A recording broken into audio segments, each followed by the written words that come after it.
G'day folks, Sean here from Air Photography. So we got the first leaks of the upcoming Hero 11 Black. These were leaked by winfuture.de, so all credit goes to them. And they're actually the ones that leaked the Hero 10 Black last year, and funny enough, about exactly this same time. Now last year we did get some extra spec leaks around the same time, but as of right now, all we have are leaks of the photos. We don't really have any official spec leaks yet. I'm assuming those will be coming later this week. Now these photos don't really tell us a lot about what we can expect, but it does tell us a few things. First of all, you can see there that it has the exact same form factor as the Hero 10 Black and the Hero 9 Black. And for some people that might be a little bit disappointing. You know, sometimes when we get a new product, we want a nice new design, new features. On the other hand, it's nice that we know all existing accessories, ND filters, anything that we've purchased for our Hero 9 or Hero 10 Black should work with the Hero 11 Black, including the media mod, the max lens mod, ND filters, any types of cases or frames that you've purchased for it.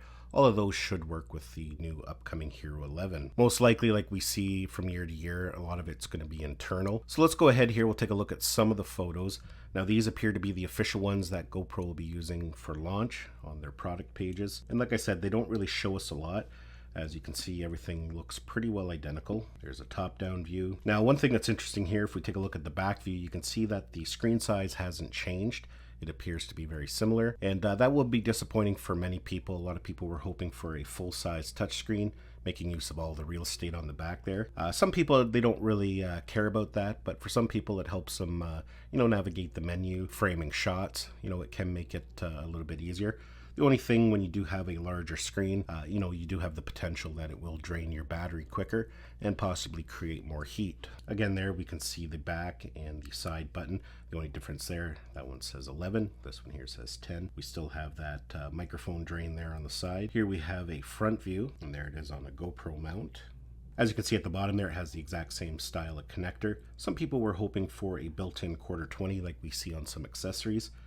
But that probably will never happen with GoPro. They really want to push their own mounting system. Here's a side view, as you can see, identical, other than the labeling there. And again, another back view with the door open. So yeah, these photos don't really tell us a lot, except that we will have the exact same form factor, same screen size on the back, same screen size on the front. But as for the specs or what new features are going to be available, because they're going to have to increase the performance in some way to make people want to upgrade. Stabilization on the Hero 10 Black is actually quite good, so I don't know if they can really even improve that any further. Perhaps they might add some new features, some new intelligent modes, perhaps. Better low light is something that they could really improve upon. The audio has been actually pretty good on GoPros over the last couple of generations, so if they can tweak that a little bit more, even that would be beneficial. So it will be interesting to see what they add, what new features they add to try and entice people to upgrade. Now, we are potentially a couple weeks away from release. I believe the Hero 10 Black was launched on the 16th of September last year.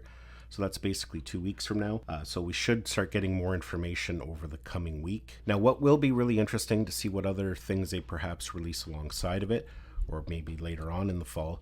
Nick Woodman did make some comments at an earning call back in the early spring, it was late winter, early spring, and he mentioned that there was going to be 4 distinct GoPros this year. So of course we're going to have the Hero 11, which would be the first one. We got the GoPro Bones back in the spring. I don't know if that is one of the ones he was talking about. The third one most likely is going to be a new 360 camera, the Max 2, and of course then he also mentioned about a professional GoPro one that's going to be used for more professional applications, so that will be interesting as well. Now, whether we'll see that at the same launch as the Hero 11 Black, or perhaps maybe another launch event in October or November, that's entirely possible as well. So it will be interesting to see what they release this year. Personally, myself, I've been generally pleased with the Hero 10 Black. Like many people, I've been having some problems with it freezing up and not recording. It seemed to get worse for me with one of the firmware updates. I've done a lot of things to try and mitigate that. I've reset it. I've done the firmware manually. A lot of different things, but every once in a while it will lock up while I'm recording, so that can become quite a pain in the butt. So hopefully they can get those little bugs squashed with the Hero 11. So yeah, folks, just the latest leaks of the GoPro Hero 11, and definitely stay tuned if this is a camera you're going to be interested in, as I will be purchasing it upon release, so we'll do the full review thing, testing it out, doing comparisons, and of course making different videos about it. Hopefully you enjoyed this video and found it had value. Give it a thumbs up if you did. It's always greatly appreciated. Don't forget to subscribe to my channel so you don't miss any of our upcoming videos, and we'll see you in the next one.